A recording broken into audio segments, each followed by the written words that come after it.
നമസ്കാരം, ഞാൻ രേഖ. ഇന്നത്തെ ഈ വീഡിയോ എന്ന് പറയുന്നത് എൻ്റെ വീട്ടിൽ ഉണ്ടായ ഒരു അനുഭവം ഞാൻ നിങ്ങളുടെ പങ്കുവയ്ക്കുകയാണ്. അത് മറ്റൊരാളുടെ വീട്ടിൽ ഉണ്ടാവാതിരിക്കാൻ വേണ്ടിയിട്ടാണ് ഞാൻ പെട്ടെന്ന് ഈ ഒരു വീഡിയോ ചെയ്യുന്നത് തന്നെ. എന്താണെന്ന് വെച്ചാൽ കഴിഞ്ഞ ദിവസം ഇപ്പം നമുക്കറിയാം, കഴിഞ്ഞ ആഴ്ചയൊക്കെ ആണെങ്കിലും നമ്മുടെ നാട്ടിൽ നല്ല മഴയായിരുന്നു. അപ്പം ഈ മഴയത്ത് എൻ്റെ വീഡിയോ നിങ്ങൾ കണ്ടിട്ടുണ്ടോ? എൻ്റെ വീട്ടിൻ്റെ വീഡിയോ താഴ്ന്ന് മേളി വരെ ഞങ്ങൾക്ക് അത്യാവശ്യം കയറി വരാൻ എത്ര ദൂരമുണ്ട്. അപ്പോൾ താഴ്ന്നേ മഴ നനഞ്ഞൊരുത്തൻ കയറി വരുന്നുണ്ട്. അപ്പോൾ വീട്ടിൽ അച്ഛനും അമ്മയും മാത്രമേ ഉണ്ടായിരുന്നുള്ളൂ. അവർ പറയുന്നു നോ വരണ്ട എന്ന് തീർത്ത് പറഞ്ഞിട്ട് പോലും അവർ ഒരു മൈൻഡ് നമ്മൾ പറയുന്നത് കേൾക്കാണ്ട് ഞെടിച്ച് കയറി വീട്ടിൽ വരുവാണ്. വീട്ടിൽ വന്നിട്ട് അവരിങ്ങനെ പറയുന്നു കർട്ടൻ വിടാൻ വേണ്ടിയിട്ടാണ്. അപ്പോൾ അവർ പറയുന്നു ഞങ്ങൾക്ക് കർട്ടൻ വേണ്ട, അപ്പോൾ ആവശ്യമില്ല എന്താന്നൊക്കെ പറഞ്ഞാലും ശരി, ഇവർ പോകുന്നില്ല. കർട്ടൻ ഇടുന്ന പേരും പറഞ്ഞിട്ടാണ് ഇവർ ഈ ആളില്ലാത്ത, പ്രത്യേകിച്ച് വയസ്സായ ആളുകൾ മാത്രമുള്ള വീടുകൾ കോൺസെൻട്രേറ്റ് ചെയ്തിട്ടാണ് ഈ ആളുകൾ വരുന്നത്. എന്നിട്ട് എത്ര ആദ്യം ഒരാളാണ് വരുന്നതെന്ന് ഓർക്കുക. ഒരൊറ്റ ഒരാളാണ് നടന്ന് കയറി വരുന്നത്. എന്നിട്ട് ഇങ്ങനെ മഴ നനഞ്ഞുകൊണ്ട് കയറി വരുന്നു. വീട്ടിലെ അമ്മമാർക്കൊക്കെ അമ്മമാരെ അറിയാമല്ലോ. അവരിങ്ങനെ ഓരോരുത്തർ വന്ന് ഇങ്ങനെ പാവം പറയുമ്പോഴത്തേക്ക് അവരുടെ അങ്ങ് മനസ്സലിയും. അയ്യോ മഴയും നനഞ്ഞുകൊണ്ട് വന്നെന്ന് ചോദിക്കുന്നു, ജീവിക്കാൻ വേണ്ടിയല്ലേ എന്നുള്ളൊരു ചിന്താഗതിയിൽ ഈ അമ്മമാരങ്ങ് അങ്ങനെ അമ്മമാരെ കൺവിൻസ് ചെയ്യാൻ അവർക്കറിയാം എളുപ്പമായിരിക്കുമെന്ന്. അമ്മ ഇങ്ങനെ ഒരു കർട്ടൻ ഇത്രേ ആവത്തുള്ളൂ, സിറ്റൗട്ടിൽ ഇങ്ങനെ മഴയായാൽ വെള്ളം വീഴത്തില്ല, ഒരു 350 രൂപയാവത്തുള്ളൂ, അമ്മ ഒരു ദിവസം മേടിക്കുന്ന മീനിൻ്റെ പൈസ ആവത്തുള്ളൂ എന്നൊക്കെ പറഞ്ഞ് ഇവരെ അങ്ങ് കൺവിൻസ് ചെയ്യിപ്പിക്കുകയാണ് ചെയ്യുന്നത് ഇവന്മാർ. അപ്പം അമ്മ വേറെ ആരോടും ഒന്നും ചോദിച്ചില്ല. അപ്പം അമ്മ വിചാരിച്ചു 350 രൂപയല്ലേ ആവത്തുള്ളൂ, കുഴപ്പമില്ല, ഒരു 3 കർട്ടൻ ഇട്ട് കഴിഞ്ഞാൽ കൂടിപ്പോയാൽ ഒരു 1000, 1500 രൂപയ്ക്കകത്ത് നിൽക്കുമല്ലോ എന്നുള്ള രീതിയിൽ അമ്മ അങ്ങ് മൂളുകയും ചെയ്തു. അപ്പം ഒരാൾ വന്നത് പിന്നെ കുറച്ച് കഴിഞ്ഞ് അടുത്ത ആളായി. അങ്ങനെ ടോട്ടൽ അവർ 4 പേരായി.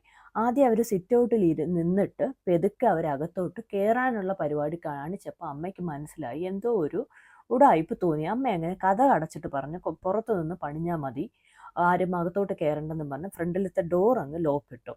അതിനുശേഷം അച്ഛൻ്റെ അടുത്ത് പറഞ്ഞു അച്ഛൻ പുറത്ത് തന്നെ നിന്നാൽ മതി എന്ന് പറഞ്ഞുള്ള രീതിയിൽ അങ്ങനെ തന്നെ നിന്നു.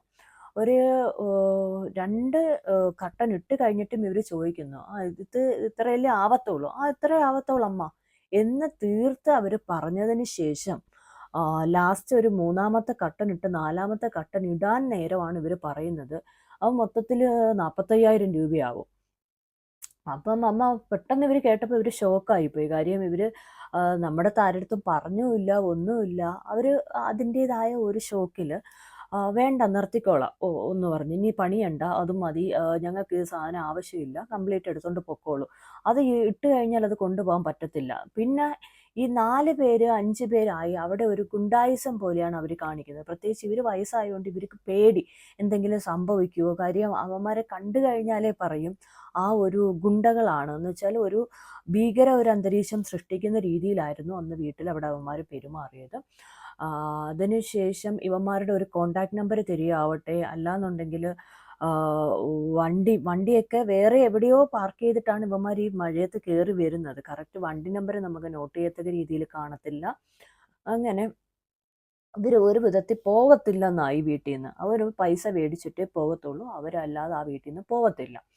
അങ്ങനെ അവർ പറഞ്ഞു വീട്ടിൽ പൈസയൊന്നുമില്ല, ഇത്രയും രൂപ നിങ്ങളുടെ അടുത്ത് ചോദിച്ചിട്ട് ഇല്ല ഞങ്ങൾ അങ്ങനെയാണ് പറഞ്ഞത്. എന്താണ് അവർ പറയുന്നത്? ലാസ്റ്റ് അവർ പറയുന്നത് ഞങ്ങൾ സ്ക്വയർ ഫീറ്റിനാണ് ഇത്ര പറഞ്ഞതെന്ന്. ഈ വയസ്സായ ആളുകളുടെ അടുത്ത് ഇപ്പോൾ പെട്ടെന്ന് ഇങ്ങനെ കൺവിൻസ് ചെയ്തിട്ട് അവരുടെ സ്ക്വയർ ഫീറ്റ് അവർക്ക് കേൾക്കത്തുമില്ല, അവരിട്ട് പറഞ്ഞിട്ടുമില്ല ഇങ്ങനൊരു കാര്യം എന്നുള്ളത്. പിന്നെ ഇവന്മാർ പറഞ്ഞത് ഞങ്ങൾ പോയിട്ട് 2 മണിയാകുമ്പോഴത്തേക്ക് വരും, അപ്പോഴത്തേക്ക് പൈസ എടുത്ത് വെച്ചോളുക എന്ന് വെച്ചാൽ ഭീഷണിയുടെ സ്വരത്തിലായി പിന്നീടുള്ള സംസാരങ്ങളും കാര്യങ്ങളും. ഇതൊന്നും ഞങ്ങൾ അറിയുന്നില്ല. ഏകദേശം ഒരു അരമണിക്കൂർ കഴിഞ്ഞതിന് ശേഷം ഞാൻ എന്നും വീട്ടിൽ വിളിക്കുന്ന കണക്ക് വിളിച്ചപ്പോഴാണ് ഈ കാര്യങ്ങൾ അറിയുന്നത്. അപ്പം അമ്മയ്ക്കും അച്ഛനും പേടി കാരണം അവർ പറയുന്നു കുഴപ്പമില്ല മക്കളെ, അത് നമുക്ക് പൈസ കൊടുത്തങ്ങ് സെറ്റിൽ ചെയ്യാം. മിക്ക വീടുകളിലും ചെയ്യുന്ന ഒരു കാര്യം ഇതാണ്. പിന്നെ നമ്മളത് ഈ പൈസയുടെ മാത്രമല്ല, നമ്മളിത് എടുത്തറിയേണ്ട കാര്യം എന്ന് വെച്ചാൽ ഈ വരുന്നവർ ഇപ്പം നമുക്ക് നാട്ടിലത്തെ ന്യൂസും കാര്യങ്ങളും ഒക്കെ നമുക്ക് ഓരോ ദിവസവും ആളുകളെ ഒരു ഒരു ഒരു ഗ്രാമിന് വേണ്ടി പോലും ആളുകളെ പോലെ കൊല്ലുകയും അങ്ങനെയുള്ള എന്ന് വെച്ചാൽ നമ്മുടെ നാട്ടിൽ നിയമം സ്ട്രിക്റ്റ് അല്ലാത്തതുകൊണ്ട് മാത്രമാണ് ഇങ്ങനെ ഒരു ദിവസം പോലും ഇല്ല ഒരു കൊലപാതകം നടക്കാത്ത ഒരു ദിവസം. അത് കാരണം സത്യം പറഞ്ഞാൽ അതാണ് എൻ്റെ ഒരു മെയിൻ പേടി എന്ന് പറയുന്നത്. കാര്യം അത് കാരണമാണ് അച്ഛനും അമ്മയും മെയിനായിട്ടങ്ങ് ഇതങ്ങ് ഒതുക്കി തീർക്കാം, ഇവരങ്ങനെയുള്ള ആളുകളാണ്, ഗുണ്ടകളാണ്, ഒതുക്കി തീർക്കാം എന്നുള്ള ഒരു ചിന്താഗതിയിലോട്ട് ഇവർ പോകുന്നത്. മിക്ക വീടുകളിൽ ഇപ്പം അതിന് ശേഷമാണ് ഞാൻ അറിയുന്നത് ആ ഭാഗങ്ങളിൽ കുറേ വീടുകളിൽ ഇങ്ങനെ സംഭവിച്ചിട്ടുണ്ട്. അവരെല്ലാം നാണക്കേട് മുഖാന്തരം പുറത്തോട്ട് പറയാതിരുന്നതാണ്. ഞാൻ ഈ സംഭവം അറിഞ്ഞതിന് ശേഷം ഞാൻ ഫസ്റ്റ് എൻ്റെ മാമനെയാണ് വിളിക്കുന്നത്. മാമനെ വിളിച്ചു, അതേപോലെ ചേച്ചിയും വിളിച്ച് പറഞ്ഞു. ഇവർ രണ്ടുപേരും പറഞ്ഞു, നമുക്ക് എൻ്റെ അപ്പയുടെ മോന് CI ആണ്, അണ്ണൻ്റെ അടുത്ത് പറഞ്ഞിട്ട് നമുക്ക് എന്തെങ്കിലും ചെയ്യാൻ നോക്കാം. അങ്ങനെ ഞാൻ അണ്ണനെ വിളിച്ചിട്ട് പറയുന്നത്, അപ്പോഴാണ് അണ്ണൻ പറയുന്നത് ഇത് സ്ഥിരം നടന്നുകൊണ്ടിരിക്കുവാണ്, ഇവന്മാർ ഇങ്ങനെയുള്ള വീടുകളിൽ കേന്ദ്രീകരിച്ചിട്ട് മെയിനായിട്ട് ഇങ്ങനെ മോഷണം അതേപോലെ പല പല കാര്യങ്ങളും ഇങ്ങനെ നടന്നുകൊണ്ടിരിക്കുകയാണ്. അത് ഒരു മാഫിയ പോലെയാണ് ഇപ്പം നമ്മുടെ നാട്ടിൽ ഇത് നടന്നുകൊണ്ടിരിക്കുന്നത്. അത് കാരണം അതുകൊണ്ട് മാത്രമാണ് ഞാൻ ഈ വീഡിയോ ചെയ്തത്. അപ്പം പിന്നെ ഇത് 2 മണിക്ക് അവന്മാർ പൈസയ്ക്ക് വരുമെന്ന് പറഞ്ഞിട്ട് ഏകദേശം 12:30 ആയപ്പോൾ തൊട്ട് വീട്ടിൽ വന്നിരിപ്പായി. ഭാഗ്യത്തിന് എൻ്റെ ചേച്ചിയും ചേട്ടനും ഒക്കെ നാട്ടിലുണ്ടായതുകൊണ്ട് അവർ ആ സ്പോട്ടിൽ അവിടെ എത്തുകയും അതേപോലെ തന്നെ അതിന് സൊല്യൂഷൻ എന്ന് പറയാൻ ഇവന്മാർ ഒരു കാരണവശാലും ഈ സാധനം എടുത്തുകൊണ്ട് പോവത്തില്ല. 45,000 പറഞ്ഞത്. അങ്ങനെ ഇവർ പറഞ്ഞ തന്ന ഒരു നമ്പറിൽ വിളിച്ചു. അപ്പോൾ എന്താണ്, ഇവർ ഈ കർട്ടൻ എടുക്കുന്ന ഒരാളിൻ്റെ നമ്പറാണത്. അങ്ങനെ അയാളെ വിളിച്ചിട്ട് ഇങ്ങനെ CI ആണ് സംസാരിക്കുന്നതെന്നൊക്കെ പറഞ്ഞിട്ട് ചോദിച്ചു.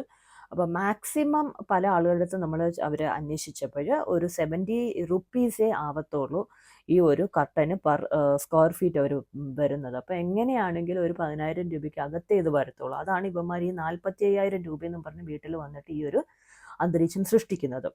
എൻ്റെ ഒരു പേടി കാരണമാണ് എങ്ങനെയെങ്കിലും അത് സെറ്റിൽ ചെയ്ത് പോകാൻ വേണ്ടിയിട്ട് മാക്സിമം ഞാൻ 12,000 രൂപ അണ്ണൻ പറഞ്ഞു, മാക്സിമം 12,000 കൊടുത്തിട്ട് ഒതുക്കി വിടാനായിട്ട്. അത് വേണമെങ്കിൽ 12,000 മേടിച്ചുകൊണ്ട് പോകാം, അല്ല എന്നുണ്ടെങ്കിൽ അവന്മാർക്ക് അത് കംപ്ലീറ്റ് ഊരിക്കൊണ്ട് പോകാം എന്നുള്ളൊരു കണ്ടീഷൻ വെച്ച്, അല്ല എന്നുണ്ടെങ്കിൽ പോലീസ് സ്റ്റേഷനിൽ പോകാം. ഈ 3 ഓപ്ഷനാണ്. മാക്സിമം അവർ ചേച്ചി വരാൻ വേണ്ടിയിട്ട് അവന്മാർ വെയിറ്റ് ചെയ്യാൻ തയ്യാറായില്ല. അതിന് മുമ്പോട്ട് അവിടെ അങ്ങോട്ട് ബഹളം തുടങ്ങി. പറഞ്ഞു, ഞാൻ ഫോണിൽ സംസാരിച്ചിട്ട് പറഞ്ഞു, ഇന്ന് വേണോ പൈസ, ഇന്ന് നിങ്ങൾക്ക് സെറ്റിൽ ചെയ്യണമെങ്കിൽ 2 മണിക്ക് മുന്നേ അവിടെ ഇരുന്ന് സെറ്റിൽ ചെയ്തിട്ട് പോവുക, അല്ല എന്നുണ്ടെങ്കിൽ ആ വീട്ടിൽ പൈസയ്ക്ക് വേണ്ടിയിട്ട് ഇനി വരാൻ അവിടെ പാടില്ല എന്നുള്ള രീതിയിൽ തന്നെ സംസാരിച്ചു.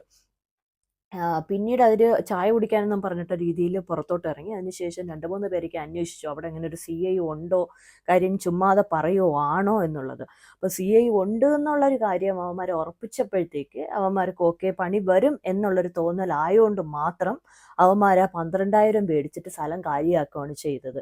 പിന്നെ അപ്പം മിക്ക വീടുകളിലും ഈ ഒരു കാര്യങ്ങൾ നടക്കുന്നുണ്ട്. ദയവ് ചെയ്ത് ഈ അമ്മമാരോടാണ് എനിക്ക് പ്രധാനമായിട്ട് പറയാനുള്ളത്. ഇതേപോലത്തെ പല പല നമ്പറുമായിട്ട് പല പല കള്ളന്മാർ ഇതേപോലെ വീട്ടിൽ വരും. പക്ഷേ ഈ ഒരു കർട്ടൻ മാത്രമല്ല അവരുടെ ഉദ്ദേശം പല പല ഉദ്ദേശങ്ങളുണ്ട്. അപ്പം നമ്മുടെ നാട്ടിലെ നിയമം അത്രയേ ഉള്ളൂ.